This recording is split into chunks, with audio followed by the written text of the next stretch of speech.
Além da ideia do amor romântico, foi apresentada a outra, a da beleza física. Provavelmente as ideias mais destrutivas da história do pensamento humano.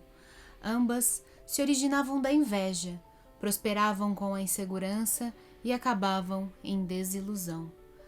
Ao igualar beleza física com virtude, ela despiu a mente, restringiu-a e foi acumulando desprezo por si mesma. Esse é só um dos trechos que eu tive vontade de sublinhar nesse texto. Bom, foi uma das leituras mais explosivas que eu fiz recentemente, mais rápidas, e que eu fiz questão de que furasse a fila das minhas resenhas para que eu pudesse apresentar a vocês o quanto antes. O Olhar Mais Azul, de Toni Morrison, escritora vencedora do Prêmio Nobel, que faleceu há pouco, acho que foi em 2019, que eu ainda não tinha lido, não tinha trazido aqui para esse canal, e venho através desse que foi o seu primeiro romance começar a minha trajetória como leitora de Toni Morrison, algo que deve continuar ao longo de toda a minha vida.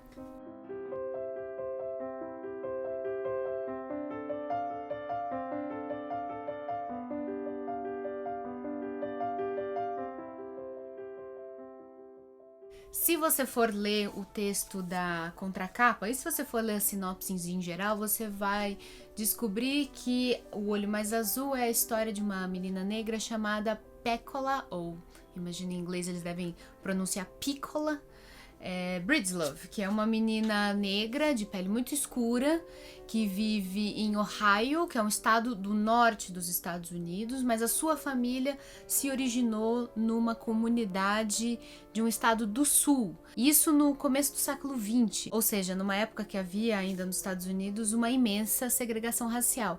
Aliás, essa segregação existe até hoje.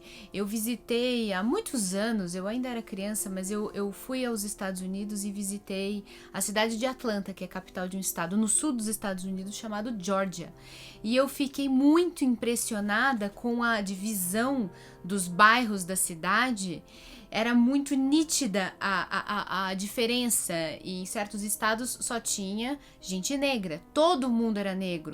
Mas assim, do bairro do lado era um bairro de 100% gente branca, mas branca loira de olho azul. Então era uma linha muito nítida, separava brancos e negros da cidade. Antigamente essa linha ela era determinada por lei, né? Principalmente os negros não podiam frequentar mesmo os espaços frequentados por brancos. Os brancos não frequentavam dos negros porque não queriam, mas não porque fossem proibidos. Só que hoje não existe mais, né, essas leis de segregação, mas a cultura ainda é muito forte. Eu não sei dizer como é que estamos em 2022, porque eu me lembro de ter feito essa viagem nos anos 90, eu era criança pequena, viajei com a minha família, né? Mas eu imagino que não tenha mudado muita coisa. Ainda assim é os Estados Unidos. Então, muito provavelmente a família da Pecola, ela veio de um desses estados do sul, no começo ainda do século XX, numa comunidade onde só havia gente negra. E depois essa família se mudou para o norte, onde os negros eram minoria, ainda menos, né, numerosos, e viviam um pouco mais misturados aos brancos. No entanto, o racismo ainda era o mesmo, né? A segregação era igual e tal. Tudo para dizer que a gente está falando da história de uma menina que vive numa terra, num país, onde o seu padrão de beleza, onde o seu fenótipo, né, as suas características físicas não são as predominantes. Mas isso nem seria tão ruim, porque às vezes aquelas características que são raras são valorizadas numa sociedade. Por exemplo, no Brasil, nós costumamos achar exótico e belíssimo as pessoas que têm cabelos naturalmente ruivos, porque elas são extremamente raras, né? Mas não é o caso quando se tem a pele escura, se tem traços físicos relacionados à raça negra e se vive num país onde houve uma colonização europeia absurdamente violenta e um histórico de escravização. Nesse caso, se você tem o fenótipo de uma pessoa negra, você é considerada, com todas as letras que se pode imaginar, uma pessoa feia, uma pessoa inapropriada, uma pessoa que não se encaixa em absolutamente nenhum dos modelos de beleza, que não se vê retratado no cinema, que não se vê retratados nas peças de publicidade. Essa é a história, portanto, de uma garotinha na década de 1930, a gente está falando do período da Grande Depressão nos Estados Unidos, crescendo com esse seu padrão de beleza dentro desse tipo de sociedade. Uma menina que tem uma grande ambição na vida, que é ter olhos azuis. Ela associa os olhos azuis, que ela vê em toda parte, por exemplo, nas figuras publicitárias, nas bonecas que se dão de presente para as crianças. Ela vê esses olhos azuis como um sinal distintivo de bondade, beleza e virtude. Tudo que ela não possui na sua cabeça. Se você for ler, portanto, a sinopse, você vai entender que esse livro fala sobre a menina Pécola, só que, na verdade, essa é só uma maneira simplificada que a sinopse traz para deixar você curioso para ler a história. Na realidade, ela fala sobre muitos outros personagens, homens e, sobretudo, mulheres, que têm a sua vida e a sua percepção de si mesmos muito afetadas por essa padronagem de beleza. E é impressionante como tudo permanece inalterado. Até hoje obviamente você tem agora redes sociais, influenciadores negros, ativistas, você tem todo um renascimento desse discurso, né, e uma reivindicação de que haja outros padrões de beleza que não sejam apenas os eurocêntricos, os caucasianos, a beleza inclusive do norte da Europa, né, porque ela é ainda mais valorizada, cabelos louros e ruivos, olhos claros, do que a beleza do sul da Europa, ainda tem essa gradação. Enfim, hoje há vozes que falam sobre isso, mas na época em que as personagens dessa história estão vivendo, nada poderia ser mais distante da realidade. Além da história da Pécola, a gente conhece a história de suas amigas, inclusive de duas irmãs absurdamente fascinantes, que na minha opinião são mais interessantes até como personagens, que são a Cláudia e a Frida, outras meninas negras também. Inclusive a personagem da Cláudia é uma garotinha revoltada, brava, que direciona toda essa sensação de inadequação, né, que ela tem sobre a sua própria aparência, sobre a sua própria posição na sociedade. Ela direciona aos outros em forma de revolta, de raiva, de desejo de agredir. Ela não se inferioriza tanto, mas ela quer dar um soco de volta, né? Os socos que ela recebe, ela quer dar o soco de volta. Essa personagem, ela seria um alter ego da própria Toni Morrison. Não é a protagonista da história, mas é uma das personagens importantes dessa obra. A história da mãe da Pécola, a história das amigas, a questão muito interessante também que torna todo o contexto do racismo ainda mais difícil de ser trabalhado, de ser compreendido, que é a questão do colorismo, que é o preconceito que existe entre as próprias graduações de tonalidade de pele entre as próprias pessoas consideradas negras nos Estados Unidos. Então você tem meninos tirando sarro da Pécola porque ela tem a pele mais escura do que a deles. Eu vou até ler um trecho em que essa cena de bullying acontece, porque ela é brilhantemente escrita. Os meninos gritam assim, eles estão fazendo a famosa rodinha de bullying em volta da Pécola na escola, gritando: preta retinta, seu pai dorme pelado. Preta retinta, o seu pai dorme pelado. Preta retinta. E vão nessa cantilena enquanto a Pécola ali fica ali no meio, desesperada, querendo fugir e não sabendo o que fazer. O texto continua dizendo: o fato de que os meninos também eram negros e que seus respectivos pais também tinham hábitos igualmente descontraídos era irrelevante. Era o desprezo que sentiam pela própria negritude que fez irromper o primeiro insulto.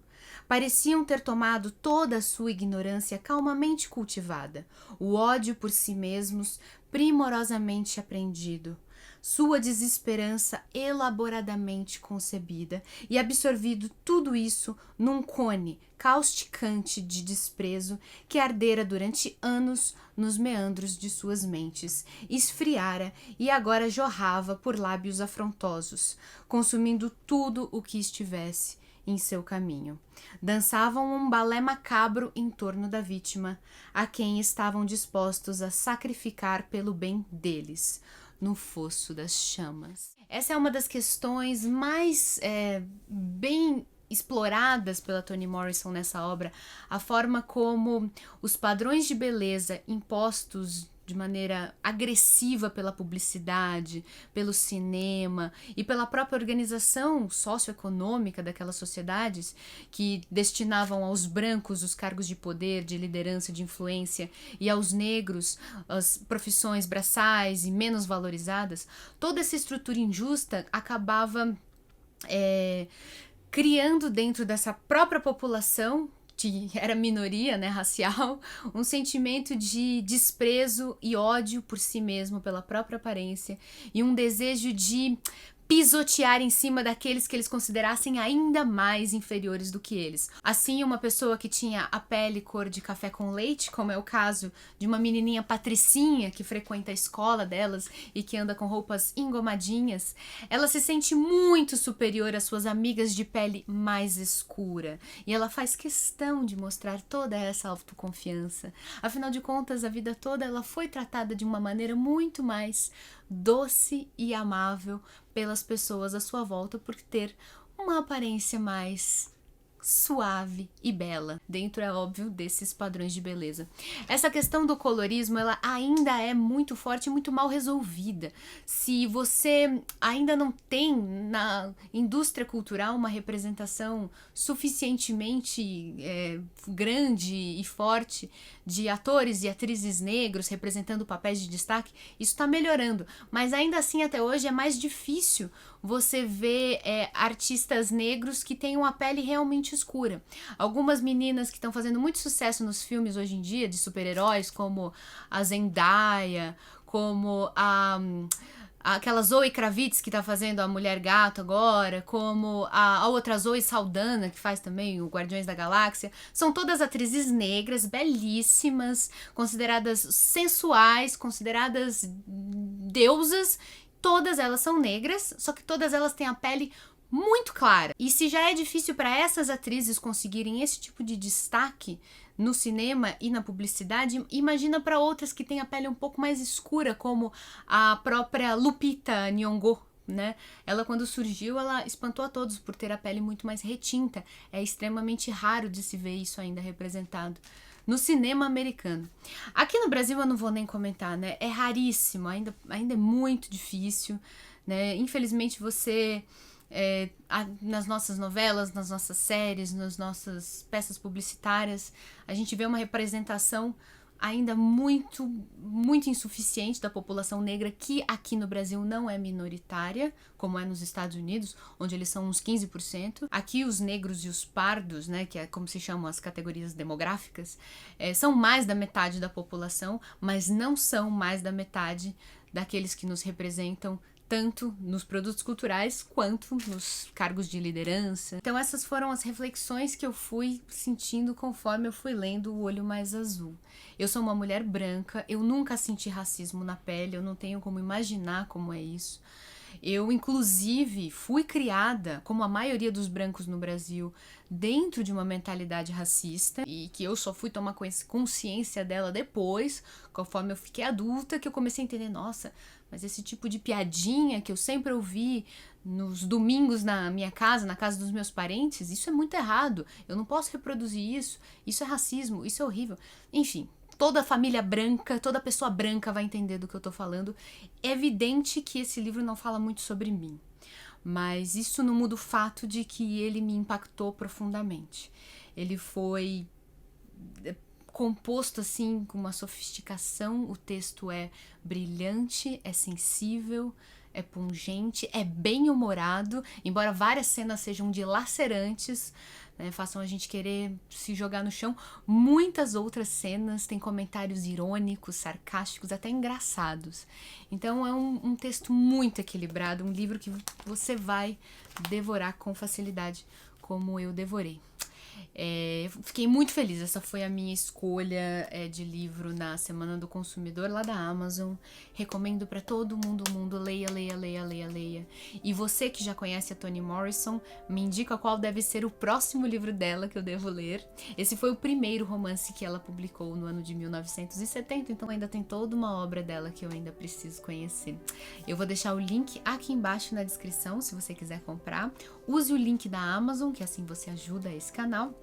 E eu também deixo aqui o meu muito obrigada para os meus padrinhos e as minhas madrinhas que colaboram, ajudam esse projeto a continuar existindo, me ajudam a continuar descobrindo novos autores, que eles são infinitos, né? Tem muita coisa boa que já foi escrita, que deve ser lida.